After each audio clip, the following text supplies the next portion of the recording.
Bonsoir à tous bien-aimés, je vous bénis dans le nom puissant de notre Seigneur Jésus-Christ. Soyez les bienvenus en ce soir à notre rendez-vous autour de la parole du Seigneur. La fois dernière, nous avons vu un message qui portait sur la langue. Et nous allons résumer en quelques mots, quelques versets rapidement ce que nous avons vu la fois dernière. Nous avons vu que la langue a une puissance, que la mort et la vie sont au pouvoir de la langue. Par ta langue, bien-aimé, tu as le pouvoir de détruire. Par ta langue, tu as le pouvoir de bâtir, d'exhorter. Mais par cette même langue également, tu as la possibilité, bien-aimé, de faire pécher tout ton être. La langue, bien-aimé, est ce petit membre que nous utilisons chaque jour et qui dirige nos vies. De la même manière que les bateaux aujourd'hui sont gouvernés, dirigés par un petit gouvernail, il en est de même pour la langue de plusieurs qui dirigent leur vie. Et la Bible nous dit, bien aimé, que toute parole que nous avons proférée ici-bas sur cette terre, toute parole vaine, il va falloir que toi et moi nous puissions rendre compte un jour.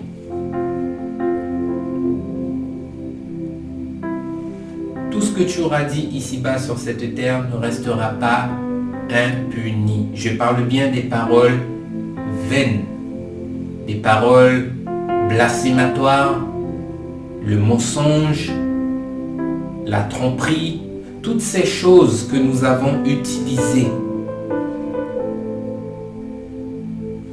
seront un jour jugées. Et nous allons poursuivre, bien-aimés, dans ce thème. Et nous allons nous arrêter sur quelque chose qui aujourd'hui touche toutes les tranches d'âge de la société. C'est un péché qui se commet également avec la langue. Et petits et grands n'en sont pas exempts. Ce péché-là, bien-aimé, c'est le mensonge. Alors, qu'est-ce que le mensonge? Le mensonge, bien-aimé, c'est une parole contraire à la vérité. Le mensonge détruit, a la capacité de détruire la confiance que l'on avait dans une personne, mais le mensonge peut faire bien plus que détruire la confiance, elle peut également détruire une personne. Amen. Le mensonge, c'est une forme de tromperie, c'est une forme de manipulation qui vise à faire croire à une personne ce qu'elle n'aurait pas cru, ou qui entraîne une personne à faire quelque chose qu'elle n'aurait pas faite en temps normal si elle connaissait la vérité. Et oui, par le mensonge, on peut tromper, on peut manipuler une personne. Le mensonge, c'est le contraire de la vérité. Le mensonge s'oppose tout le temps à la vérité. C'est ce que nous voyons constamment en tant que chrétiens. Il y a une opposition des ténèbres à la lumière, une opposition du mensonge à la vérité. Le diable combat afin de faire passer la vérité pour mensonge et le mensonge pour vérité. Et aujourd'hui, il est important que toi et moi, nous puissions comprendre que dès notre naissance, dès sa naissance, l'homme ment. Il n'a pas appris à mentir, mais dès sa naissance, l'homme est né menteur. Pourquoi? Parce qu'il est né pécheur. Me dira, mais pourquoi il dit que dès la naissance, l'homme ment? Lorsque vous voyez aujourd'hui vos enfants grandir, le premier péché qu'un enfant commet lorsqu'il commence à utiliser l'usage de la parole, c'est le mensonge.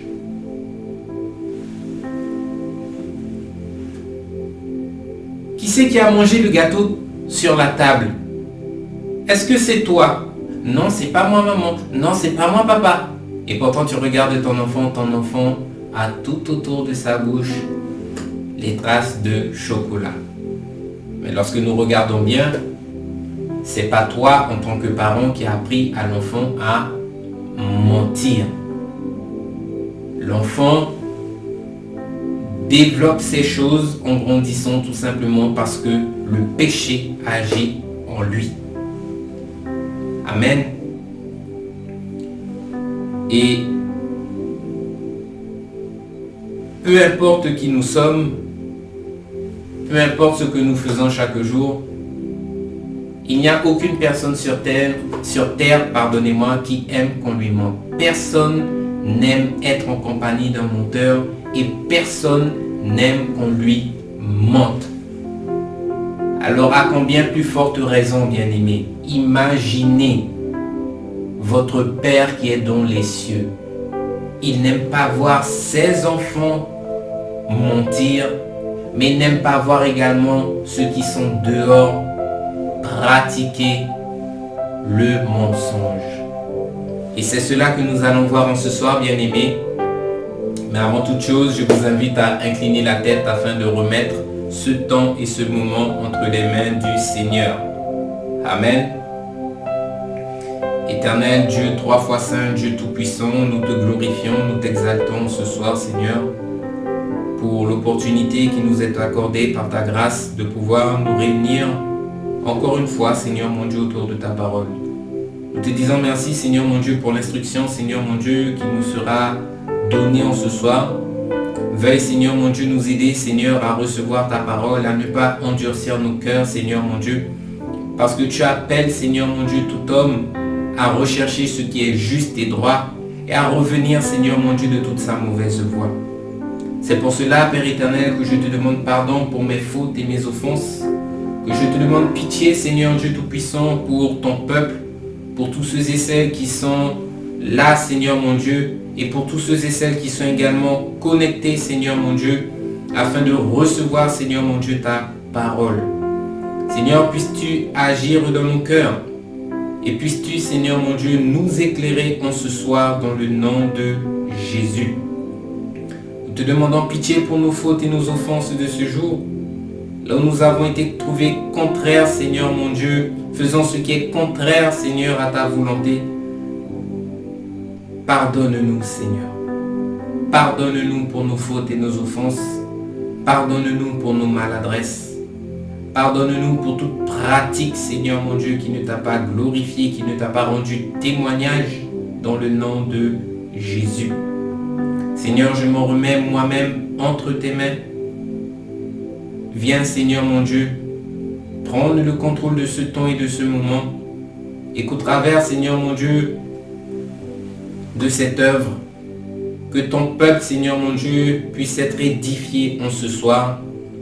Que ce ne soit pas, Seigneur mon Dieu, la chair elle-même qui parle, parce que de moi-même, Père, je n'ai rien, Seigneur, à transmettre. Je n'ai rien, Seigneur mon Dieu, à communiquer, Seigneur mon Dieu, à tes brebis. Alors, Seigneur, je t'en supplie, par ton esprit, prends le contrôle et que ta parole, ta vérité soit proclamée dans le nom de Jésus. Amen.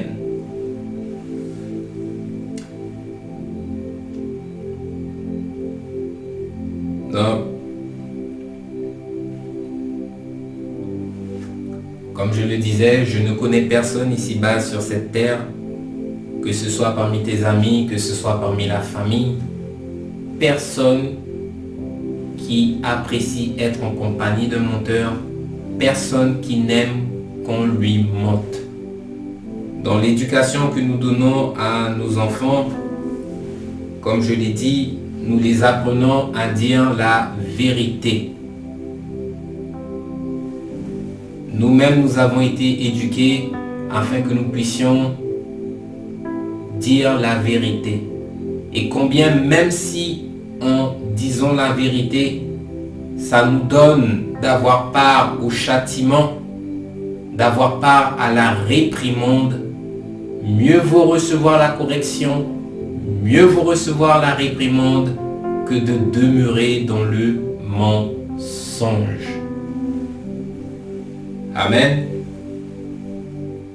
Donc, comme je le disais, le Seigneur lui-même, le Créateur, n'aime pas voir ses enfants, n'aime pas voir sa créature utiliser du mensonge.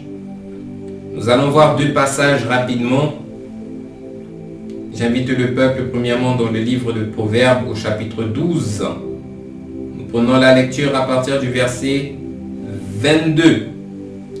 La Bible nous dit: les lèvres fausses sont en horreur à l'Éternel, mais ceux qui agissent avec vérité lui sont agréables. En d'autres termes, le Seigneur n'aime pas le mensonge. Le Seigneur a en horreur les lèvres fausses. Mais la Bible nous dit qu'il prend plaisir à ceux qui agissent avec vérité. À ceux qui, malgré la tentation de mentir, se détournent du mensonge afin de proclamer la vérité. Amen. Et j'aimerais te dire, bien-aimé, que comme toi, tu aimes certaines choses, de la même manière que tu n'aimes pas certaines choses, le Seigneur lui-même aime. Et d'un autre côté, le Seigneur déteste et a en horreur certaines choses. J'invite le peuple dans le livre de Proverbes 6, toujours dans le même livre de Proverbes, au chapitre 6, nous prenons la lecture à partir du verset 16. La Bible nous dit: il y a 6 choses que est l'Éternel. Il y en a même 7 qu'il en a en horreur. 7 choses que l'Éternel déteste et ne supporte pas. Verset 17. Les yeux hautains, la langue menteuse, les mains qui répandent le sang innocent, le cœur qui médite des projets iniques, les pieds qui se hâtent de courir au mal, le faux témoin qui dit des mensonges et celui qui excite des querelles entre frères. 7 choses que l'Éternel a en horreur. Les yeux hautains. Alors c'est quoi les yeux hautains? C'est le fait de prendre une personne de haut en la dévisageant, en la regardant avec mépris. On appelle ça toiser quelqu'un. Bien-aimé, j'aimerais te dire que ton corps n'a pas besoin forcément d'utiliser la bouche pour pouvoir parler. Mais par ton corps, tu peux transmettre un message. Par l'expression de tes yeux, tu peux transmettre un message. Et c'est pour cela que la Bible nous appelle à tenir tout notre corps en bride. Parce que si tu ne prends pas garde, bien-aimé, j'aimerais te dire en ce soir que ta chair parle.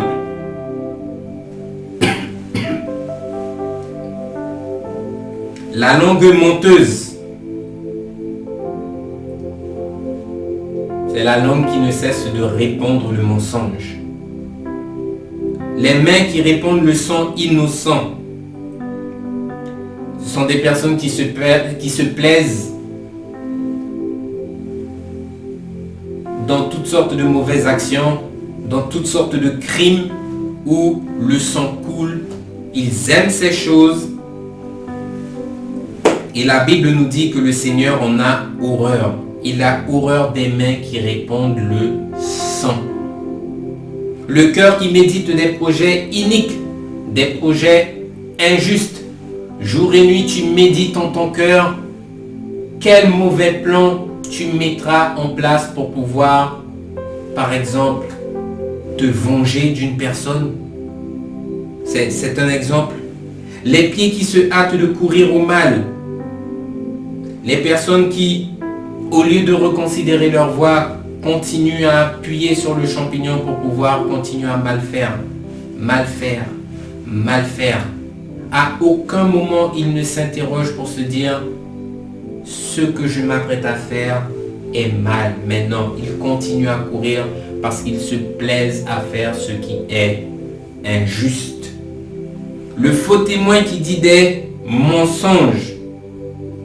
On a tous connu quelqu'un qui, lorsqu'une situation est arrivée, il y a un témoin bizarre qui arrive, on ne sait pas d'où il sort, il n'était pas là, et il commence de son propre chef à ouvrir la bouche pour pouvoir donner son opinion sur quelque chose qu'il n'a pas dit, à raconter ce qu'il n'a pas vu. Le faux témoin qui dit des mensonges. Il y en a plein de faux témoins qui se sont élevés contre le Seigneur Jésus-Christ. Amen. Celui qui excite des querelles entre frères. C'est une personne qui est là pour apporter la zizanie, qui est là pour apporter le trouble. Il n'est pas là pour pouvoir apporter la paix, mais il est là pour quotidiennement jeter de l'huile sur le feu. Et la Bible nous dit que l'Éternel a horreur de ces choses. Alors sur ces 7 points que nous venons de lire, il y en a 3 bien-aimés qui nous intéressent en ce soir. C'est la langue menteuse, le faux témoin qui dit des mensonges et celui qui excite des querelles entre frères. Alors pourquoi ces 3 points? Parce qu'au travers de ces 3 points, il y a un petit membre qui rentre en jeu. C'est cette fameuse langue qui se trouve à l'intérieur de notre bouche. Cette langue qui, malheureusement, nous n'arrivons pas à tenir en bride. Rappelez-vous, dans ce que nous avons vu précédemment, la Bible nous dit qu'on peut dompter toute espèce d'animaux. Mais la langue, personne ne peut la dompter. Et aujourd'hui, que ce soit dans l'Église de Christ, que ce soit dehors dans le monde, tous nous utilisons l'art du mensonge. Au milieu de l'Église, ces choses se passent. Alors que le Seigneur t'appelle, toi, enfant de lumière, à proclamer ce qui est vrai, à proclamer ce qui est juste, à proclamer ce qui est droit.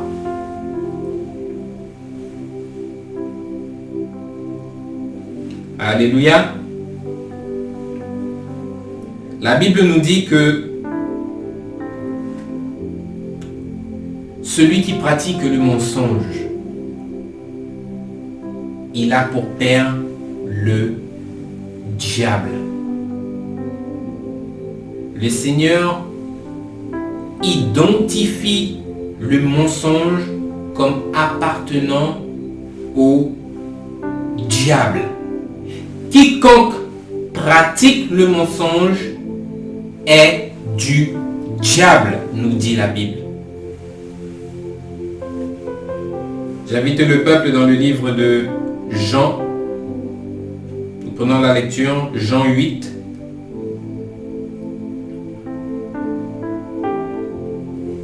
Qui nous dit, vous avez pour père le diable et vous voulez accomplir les désirs de votre père.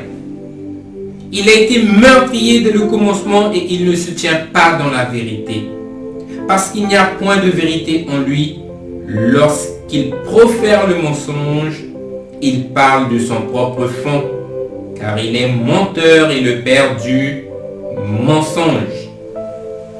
Alors en ce soir, je te pose une question.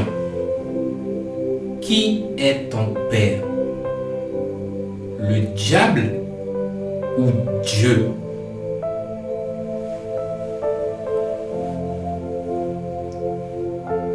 Depuis que nous lisons l'Ancien Testament, bien-aimés, nous voyons que depuis que le Seigneur a donné les 10 commandements à Moïse, qu'il y a parmi les 10 commandements un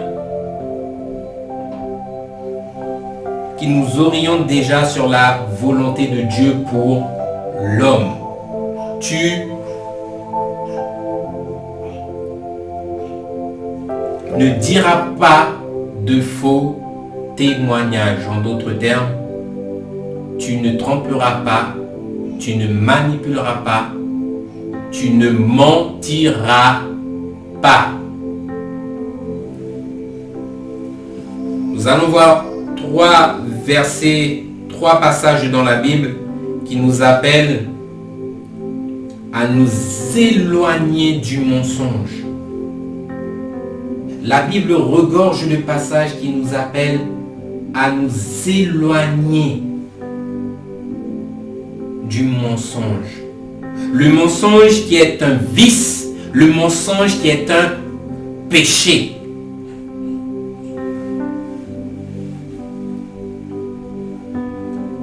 J'invite le peuple dans le livre de Zacharie.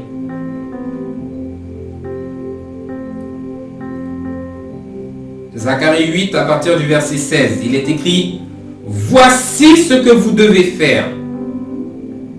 Que chacun dise la vérité à son prochain. En d'autres termes, nous l'avons déjà dit à plusieurs reprises, ton prochain, c'est pas uniquement ton père, c'est pas uniquement tes enfants, c'est pas uniquement ton frère, ta soeur avec qui tu loues le Seigneur à l'église le dimanche, mais ton prochain, c'est toute personne que tu rencontres dans ta maison, mais également au dehors. Amen.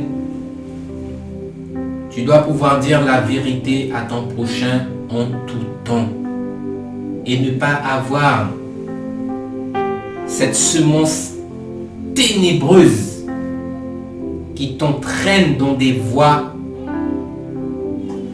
pour demain matin te condamner.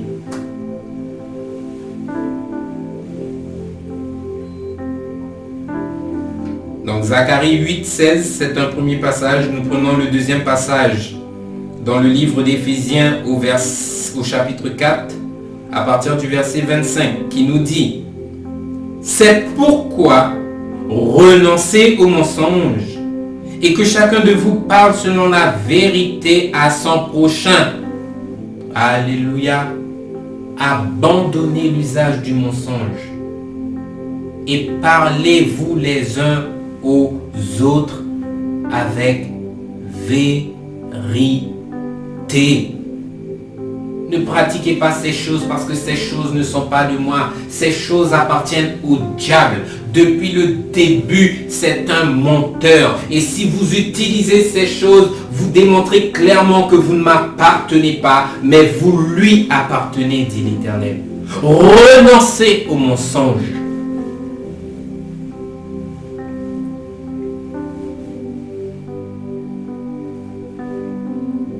Troisième passage dans le livre de Colossiens au chapitre 3, nous prenons la lecture à partir du verset 8, qui nous dit: maintenant, renoncez à toutes ces choses, à la colère, à l'animosité, à la méchanceté, à la calomnie et aux paroles équivoques qui pourraient sortir de votre bouche.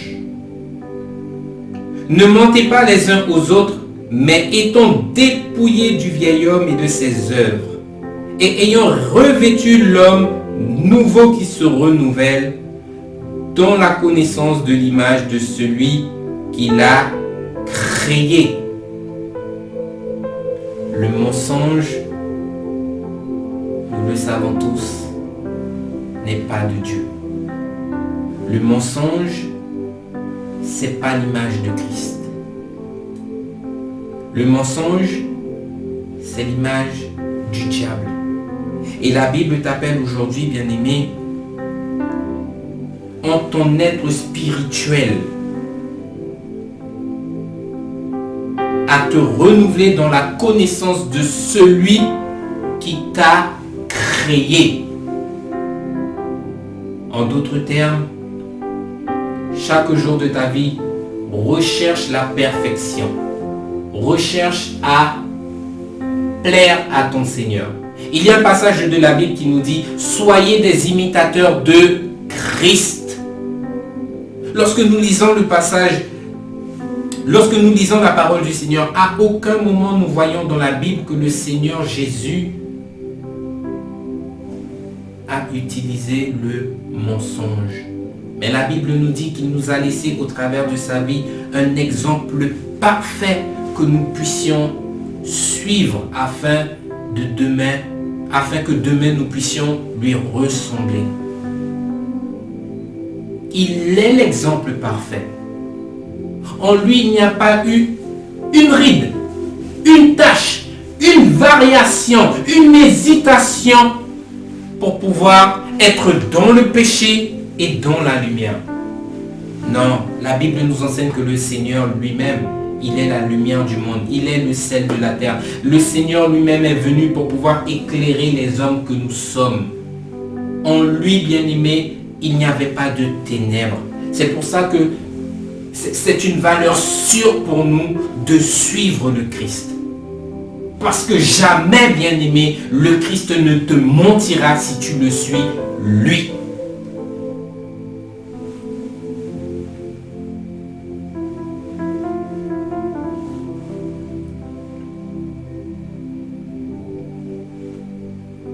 C'est quelque chose de triste à dire. Mais aujourd'hui, il y a beaucoup de personnes qui iront en enfer à cause d'un travail. Parce qu'il y a des travails qui entraînent les hommes que nous sommes à mentir. Malheureusement, c'est une réalité. Il y a des travails, bien-aimés, ici-bas sur cette terre, qui d'avance nous condamnent. Parce que nous sommes trouvés marchant contre la volonté du Seigneur. Tout cela pourquoi? Peut-être pour se faire un nom, se faire une réputation, pour peut-être avoir à la fin du mois une prime. Il y a beaucoup qui finiront en enfer à cause d'un travail. Tu diras, mais qu'est-ce qu'il raconte?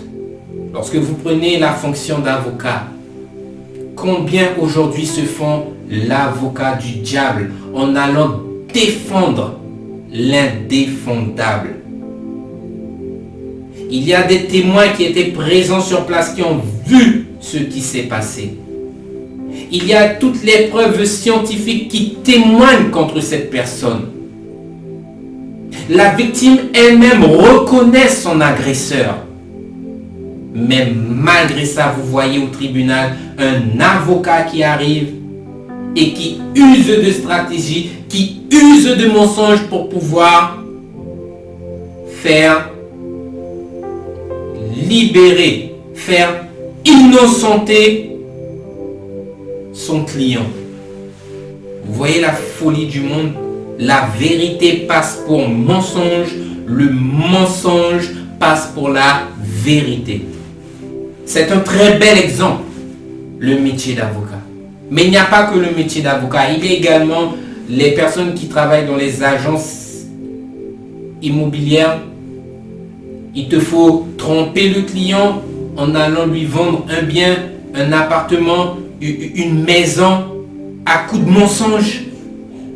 Tu connais toutes les difficultés que représente, toutes les difficultés, tous les problèmes que le client, l'acheteur potentiel rencontrera demain matin dans cette maison. Mais lors de l'achat, tu mets en avant uniquement le potentiel de la maison, mais tous les points négatifs, tu les oublies. Ou sinon, même lorsque le client les remarque, tu essaies de les atténuer par un petit mensonge. Tout Tout simplement pourquoi? Parce qu'il faut toucher le chèque, il faut toucher la prime à la fin du mois. Le Seigneur voit vos œuvres et le Seigneur vous appelle à la repentance. Parce que la Bible nous dit que il va falloir rendre compte à un moment donné. Rendre compte pour les paroles vaines, rendre compte pour le mensonge, rendre compte pour les insultes, rendre compte pour les blasphèmes. Rien ne passera, rien ne sera oublié devant le trône du jugement.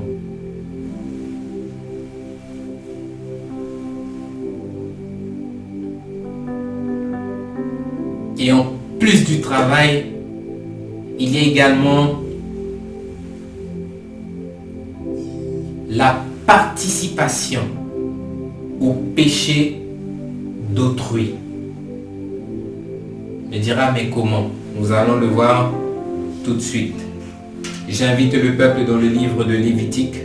C'est au tout début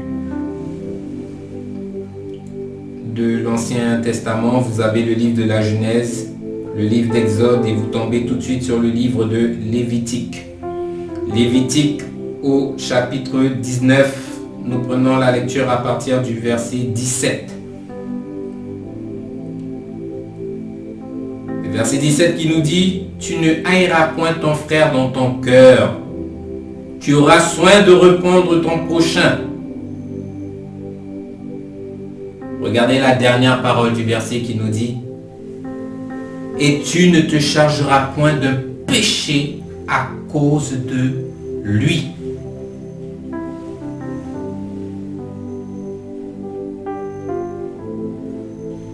Je vous invite tout de suite dans le Nouveau Testament, dans le livre de 1 Timothée, au chapitre 5, à partir du verset 22, qui nous dit: n'impose pas les mains avec précipitation. Prochaine phrase: et ne participe pas au péché des autres. Mais toi, garde-toi pur.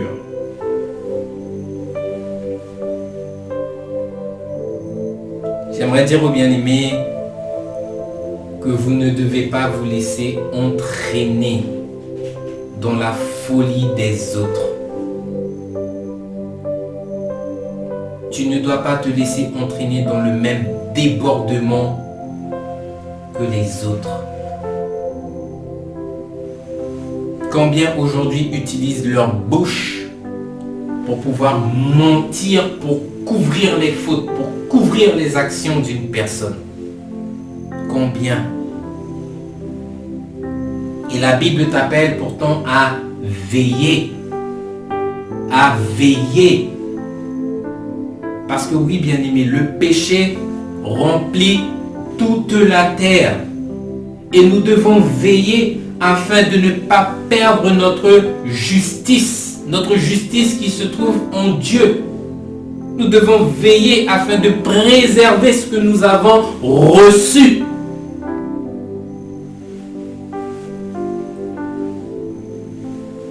Je donne un exemple.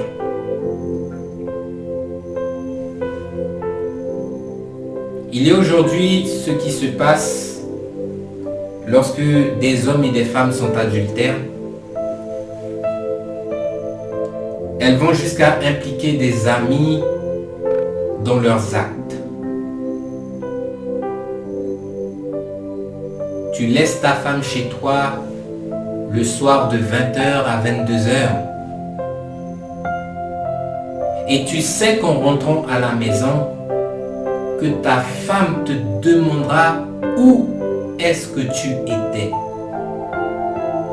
Certaines personnes ont déjà pris les devants en appelant un ami, une amie. Si jamais ma femme, si jamais mon mari t'appelle, tu lui diras que j'étais chez toi de 20h à 22h en train de jouer à la belote. Tu rentres chez toi, première phrase de ta femme lorsque tu franchis la porte, première phrase de ton mari lorsque tu franchis la porte. Tu étais où? Ben, j'étais chez Jean-Marc en train de jouer à la belote. Ben, j'étais chez Elodie en train de parler avec elle. Si tu ne me crois pas, appelle-le. Si tu ne me crois pas, appelle-la. Tu appelles la personne pour pouvoir te renseigner. Et cette même personne qui n'est pas au courant de ce que tu faisais de 20h à 22h, ouvre la bouche pour te mentir à toi.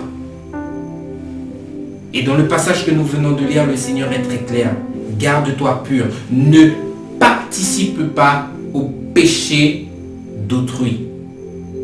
Et quand je lis ce passage-là, ces deux passages que nous venons de lire, dans Lévitique 19, 17, dans 1 Timothée 5, 22, il ne s'agit pas uniquement du mensonge.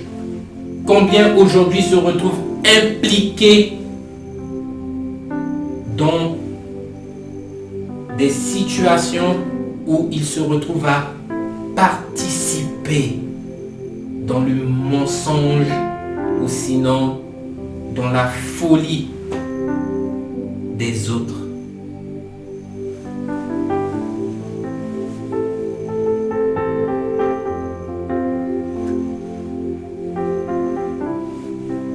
La Bible nous dit que nous ne sommes pas des orphelins bien-aimés. Bien que Jésus soit remonté vers le Père, nous avons un Saint Consolateur, nous avons l'Esprit Saint qui est là pour nous aider à discerner les pièges, discerner les ruses du diable. Parce que le diable jusqu'à la fin ne cessera de vouloir pervertir ceux et celles qui chaque jour recherchent à ressembler à Christ. C'est le désir du diable de t'attirer loin du royaume. Le diable est là pour souiller ton salut. Il est là pour te faire perdre ton salut. Et l'Esprit lui-même nous aide dans cette tâche, nous aide dans ce combat, nous aide dans ce processus, non seulement à nous purifier, non seulement à nous préserver, non seulement à nous préparer.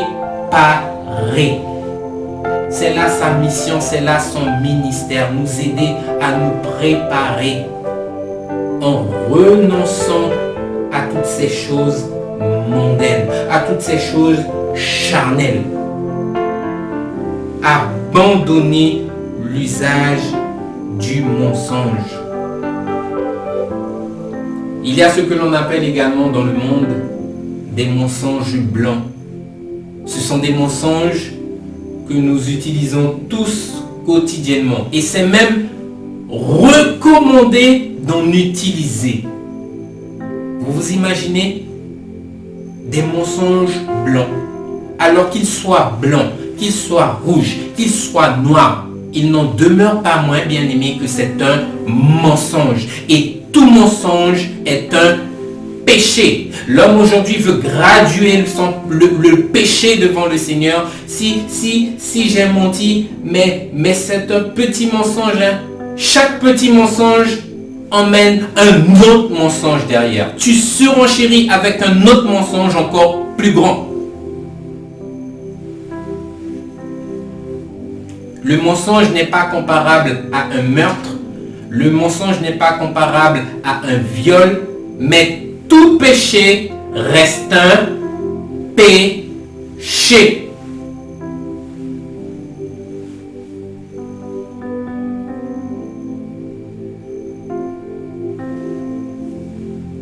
Je donne un exemple encore de mensonge blanc. Tu as passé toute la nuit à regarder une série à la télé ou peut-être même jouer aux jeux vidéo, tu as été te coucher tardivement et malheureusement le lendemain matin tu devais te trouver de bonne heure sur ton lieu de travail, mais étant arrivé en retard, tu regardes ton responsable en lui disant pardonnez-moi pour le retard, il y avait un embouteillage sur la route. C'est un mensonge naturel, c'est ce que l'on appelle un mensonge blanc, qui aujourd'hui est recommandé par les scientifiques. Tant que c'est un mensonge qui ne porte pas atteinte à la personne, tu as le droit de l'utiliser. Vous pensez que Dieu ne note pas mensonge blanc ou pas mensonge blanc? Il le note.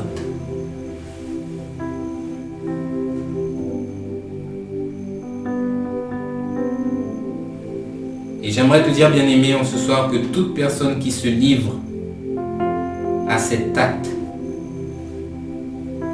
ne rentrera pas dans le royaume. Ce n'est pas le pasteur qui le dit, mais c'est la parole elle-même qui nous décrit toutes les caractéristiques des personnes qui ne rentreront pas dans le royaume. Alors on peut dire qu'on est sauvé c'est par grâce que l'on est sauvé, que le Seigneur a payé afin que nous puissions tous demain matin demeurer auprès de lui. Bien aimé, si c'était facile, on n'aurait pas eu besoin de la grâce. Si c'était si facile, le Seigneur est mort pour nous, nous pouvons continuer dans notre péché, nous pouvons continuer à mentir, nous pouvons continuer à pratiquer l'immoralité sexuelle, nous pouvons continuer à tuer du monde, c'est normal, hein. Malgré toutes ces choses, on héritera du royaume. C'est pas comme ça que cela se passe. On ne cessera de dénoncer ça. L'enseignement erroné, l'enseignement falsifié que vous recevez, cet enseignement apostasique ne vous entraînera pas, bien-aimé, au royaume, mais vous attirera et vous entraînera vers l'enfer.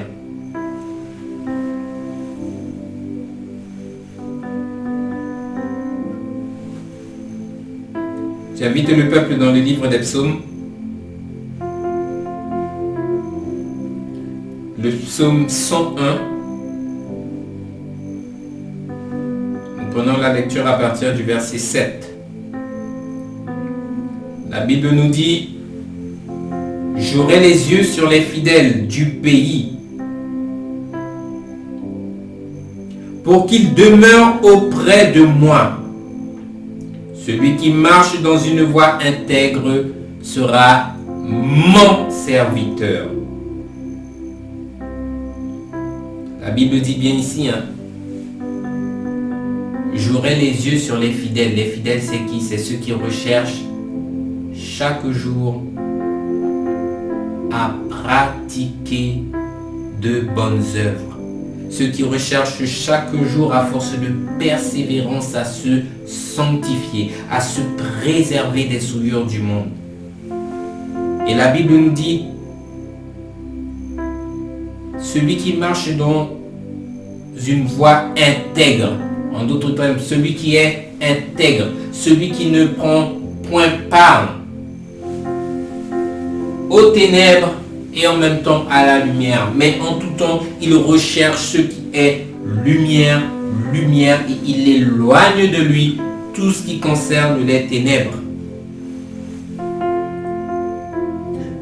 Deuxième passage,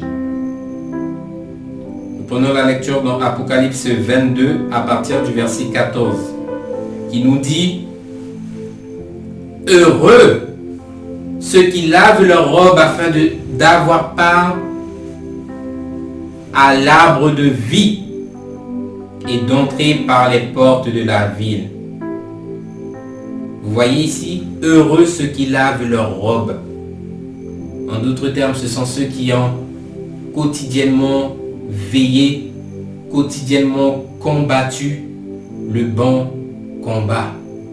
Et si toutefois, dans leur course, ils sont tombés, ils ont chuté pour un quelconque péché, ils sont rentrés dans ce processus qui est la repentance. La repentance qui nous permet de laver notre robe.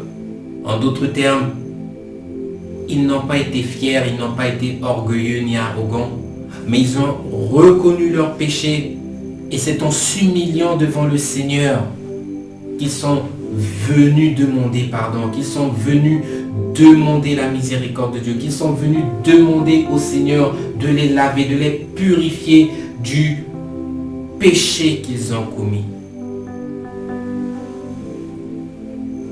La Bible nous dit que ceux qui ont lavé leurs robes ont part à l'arbre de vie. Ils peuvent emprunter les portes de la ville. Alors ici, on ne parle pas d'une ville terrestre, mais on parle de la ville céleste. Et la Bible nous dit, verset 15, « Dehors les chiens ». On me dira, mais pourquoi s'écrit dehors les chiens? De quel chien est-ce qu'on parle? La Bible nous dit que les chiens qui ne rentreront pas dans le royaume, les personnes qui sont caractérisées comme étant des chiens, ce sont des chrétiens qui un jour marchaient avec le Seigneur et subitement ont chuté de la foi. Ils se sont détournés de la vérité, ils se sont détournés de leur fidélité à Dieu pour pouvoir retourner dans la vie qu'ils avaient quittée avant de venir au Seigneur. Le chien est retourné à son vomi, nous dit la Bible. Les magiciens, les débauchés, ce sont toutes les personnes qui sont dans l'immoralité sexuelle, la fornication, le concubinage, le lesbianisme, toutes sortes de péchés contre nature. Les meurtriers, les idolâtres, les personnes qui adorent la créature, qui adorent le bois, qui adorent la pierre, qui adorent toutes sortes de choses qui n'est pas Dieu. Aujourd'hui, vous savez qu'il y a des pays, bien-aimés, où l'homme idolâtre les éléphants, l'homme idolâtre le singe, l'homme idolâtre toutes sortes de bestioles, mais refuse de donner la louange et la gloire à Dieu. Les idolâtres.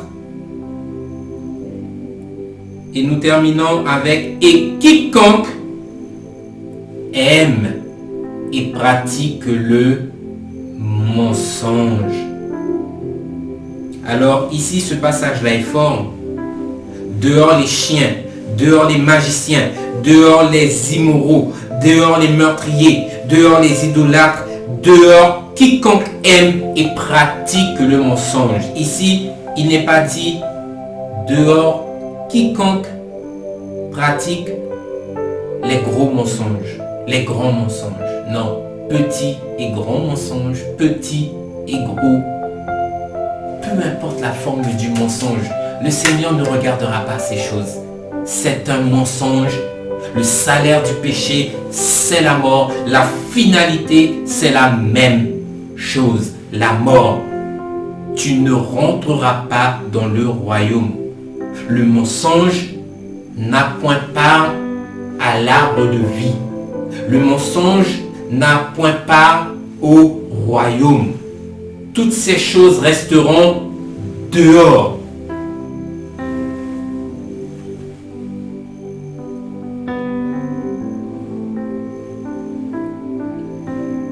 Apocalypse 21. Nous prenons la lecture à partir du verset 8.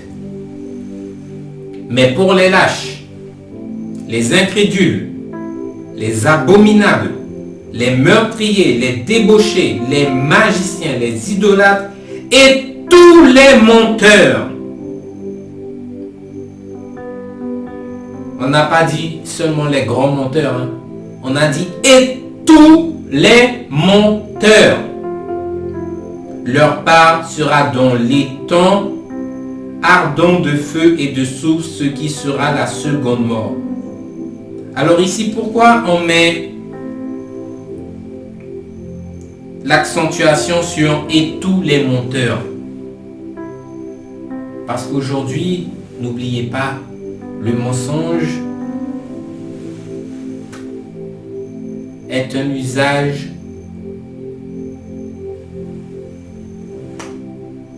utilisé, bien aimé, par tout le monde. Le mensonge est utilisé par les enfants. Le mensonge est utilisé par les adultes. C'est pour cela que la Bible nous dit « et tous les menteurs ». La Bible nous dit que petits et grands, tous comparaîtront devant le trône du jugement. Et tous devront rendre compte. Et ce jour-là, la Bible nous dit que ce jour-là sera capital. Il sera terrible. Parce que le Seigneur ne fera pas de favoritisme. Ô combien tu étais petit, tu étais mignon, tu étais beau, le Seigneur n'aura pas de pitié. Il y a un mensonge pour lequel tu ne t'es pas repenti, il va falloir rendre compte.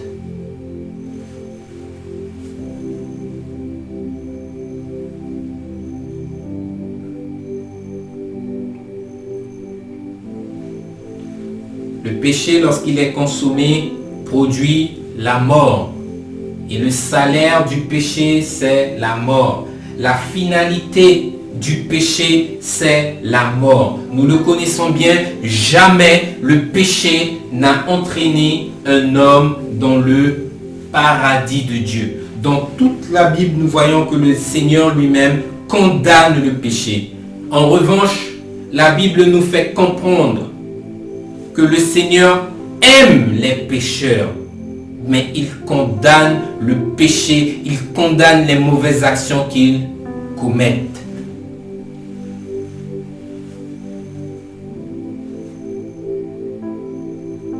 Nous louons un Dieu patient, un Dieu riche en bonté, un Dieu lent à la colère, un Dieu d'amour. Mais nous oublions par moments que le Seigneur est justice et que le Seigneur juge le péché. J'invite le peuple dans le livre des Actes, Actes des Apôtres, au chapitre 5. Nous allons prendre la lecture à partir du verset 1. Pour bien comprendre, bien aimé, qu'un péché, c'est un péché. Et que le Seigneur ne regarde pas ton petit péché différemment d'un grand péché. C'est la même sentence pour tout péché, la mort. Actes des Apôtres, acte 5 à partir du verset 1. Ce passage s'intitule Ananias et Saphira. Verset 1. Mais un homme nommé Anania avec Saphira sa femme vendit une propriété et retint une partie du prix.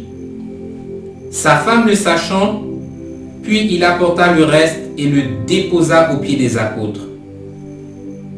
Pierre lui dit, Anania, pourquoi Satan a-t-il rempli ton cœur au point que tu mentes au Saint-Esprit et que tu aies retenu une partie du prix du champ? S'il n'avait pas été vendu, ne te restait-il pas? Et après qu'il a été vendu, le prix n'était-il pas en ta possession? Comment as-tu pu mettre en ton cœur un pareil dessein? Ce n'est pas à des hommes que tu as menti, mais à Dieu. Regardez la conséquence du péché, la conséquence du mensonge. Anania a peut-être pensé que c'était un petit mensonge. Anania, entendant ces paroles, tomba et expira. Il est tombé raide mort, bien-aimé. Raide mort. Une grande crainte saisit tous les auditeurs. Verset 6. Les jeunes gens s'étant levés, l'enveloppèrent, l'emportèrent et l'ensevelirent. Environ 3 heures plus tard, sa femme entra sans savoir ce qui était arrivé. Pierre, lui adressa la parole et lui dit, « Est-ce à ce prix, Saphira, que vous avez vendu le champ ?» « Oui, répondit-elle, c'est à ce prix-là. » Alors elle et son mari, ils se sont accordés pour pouvoir mentir aux serviteurs du Seigneur. Mais malheureusement, en faisant cela, ce n'est pas aux serviteurs eux-mêmes qu'ils ont menti, c'est directement à Dieu lui-même. Alors Pierre lui dit, verset 9, « Comment vous êtes-vous accordés pour tenter l'Esprit du Seigneur? Voici, ceux qui ont enterré ton mari sont à la porte et ils t'emporteront. » Au même instant, elle tomba aux pieds de l'apôtre et expira. Les jeunes gens étant entrés la trouvèrent morte. Ils l'emportèrent et l'ensevelirent auprès de son mari. Ici, bien-aimés, vous avez, dès le début de la fondation de l'Église, le Seigneur lui-même était à l'œuvre afin de bâtir son Église. Et voici qu'au milieu de l'Église arrive cette légèreté, le mensonge d'un serviteur. La Bible nous dit que sa fin, la mort. Dieu n'a pas discuté la mort. À combien plus forte raison, toi qui pratiques ces choses aujourd'hui, prends garde à toi, bien-aimé, parce que demain, au jour du jugement, ce sera terrible.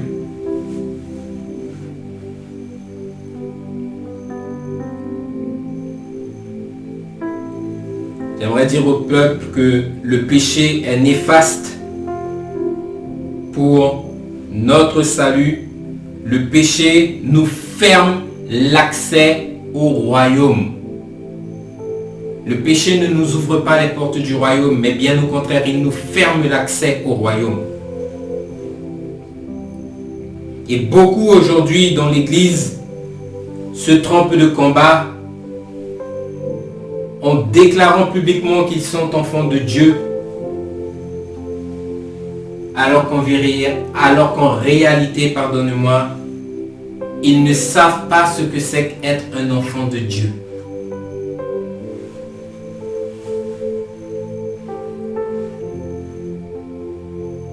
J'invite le peuple dans le livre de 1 Jean, au chapitre 2. Nous prenons la lecture à partir du verset 3. Il est écrit, « Si nous gardons ses commandements, nous savons par cela que nous l'avons connu. Celui qui dit « Je l'ai connu » et qui ne garde pas ses commandements est un menteur, nous dit la Bible, et la vérité n'est point en lui. Mais l'amour de Dieu est véritablement parfait en celui qui garde sa parole. Par cela, nous savons que nous sommes en lui. Celui qui dit qu'il demeure en lui doit marcher aussi comme lui-même a marché. Alléluia, je dis amen à cette parole. En d'autres termes, la Bible nous dit, verset 3, « Si nous gardons ses commandements, nous savons par cela que nous l'avons connu. » La Bible nous dit, « Si vous m'aimez, gardez mes commandements. » Garder les commandements du Seigneur, ça veut tout simplement dire mettre en pratique la parole de Dieu chaque jour de ta vie. Il y a certaines personnes qui pensent que garder la parole du Seigneur, c'est connaître la Bible et ça s'arrête là. Non, garder la parole du Seigneur, c'est la mettre en pratique. Tu la connais, mais en plus de la connaître, tu te l'appliques. En d'autres termes, tu vis la parole. Verset 4. Mais celui qui dit « Je l'ai connu » et qui ne garde pas ses commandements, celui qui dit « Je l'ai connu » et qui ne pratique pas sa parole, est un menteur et la vérité n'est point en lui. Verset 6, celui qui dit qu'il demeure en lui doit marcher aussi comme lui-même a marché. En d'autres termes, le Seigneur Jésus-Christ a marché en ayant la victoire sur le péché, en ayant la victoire sur le monde, et il t'appelle toi aussi à marcher comme lui, en ayant la victoire sur le péché, la victoire sur le monde, la victoire sur toute tentation et sur toute faiblesse charnelle. Le Seigneur t'appelle à marcher et à pratiquer ce que lui-même a pratiqué. La justice, la droiture, la fidélité, la sainteté. Le Seigneur Jésus s'est gardé, il s'est préservé. Lorsque le diable venait dans le désert le tenter, le Seigneur ne disait pas oui au péché. Il fermait la porte au péché, bien-aimé.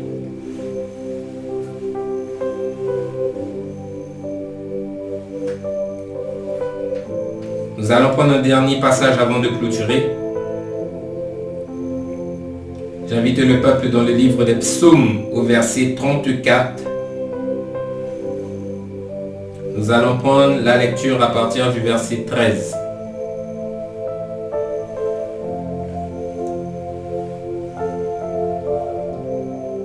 Parce que oui, bien-aimés, nous devons savoir que nous ne devons pas laisser libre cours à notre langue, mais nous devons apprendre à avoir cette maîtrise de soi afin de ne pas laisser ce petit membre souiller notre être tout entier. Psaume 34 à partir du verset 13, il est écrit: quel est l'homme qui aime la vie, qui désire la prolonger pour jouir du bonheur? C'est une question qui nous est posée ici. Verset 14. Préserve ta langue du mal et tes lèvres des paroles mensongères. Alléluia. Préserve ta langue du mal et des paroles mensongères si tu veux aimer la vie et prolonger tes jours, nous dit le Seigneur. Alors en ce soir, peut-être qu'en t'examinant, tu prends conscience que tu as vécu ta vie en disant toutes sortes de paroles et tu prends conscience que toutes ces paroles qui ont été dites vainement viendront un jour témoigner contre toi. Je t'invite, bien-aimé, à faire avec moi cette prière. Alléluia. Je t'invite à répéter après moi. Amen. Seigneur, je reconnais en ce soir devant ta face que je suis un homme pécheur. Et je prends conscience ô combien nombreuses sont les fois où j'ai parlé vainement, Seigneur. Nombreuses sont les fois où ma langue a fait pécher mon être tout entier. Et en ce soir, Seigneur, c'est dans ta sainte présence que je viens me repentir, Seigneur, et te demander pitié pour toutes les paroles vaines que j'ai proférées. Seigneur, aide-moi à me détourner de cette légèreté. Aide-moi, Seigneur, à avoir des paroles saines, des paroles qui te soient agréables dans le nom de Jésus. Seigneur, en ce soir, je veux soumettre mon être tout entier à toi. Je veux te recevoir, Seigneur, comme mon Seigneur et Sauveur. Je veux en ce soir, Seigneur, que tu puisses, par ton esprit, conduire mes pas chaque jour dans tes voies. Dans le puissant nom de Jésus, je suis né de nouveau. Bien-aimés, je vous encourage à rester accrochés au Seigneur. La parole que nous vous annonçons est une parole véritable qui trouvera son accomplissement dans vos vies. Mais mettez-le en pratique. Je ne cesserai de le dire, mettez-la en pratique. Ne résistez pas à la parole. Que Dieu vous bénisse. Nous nous retrouverons prochainement. Amen.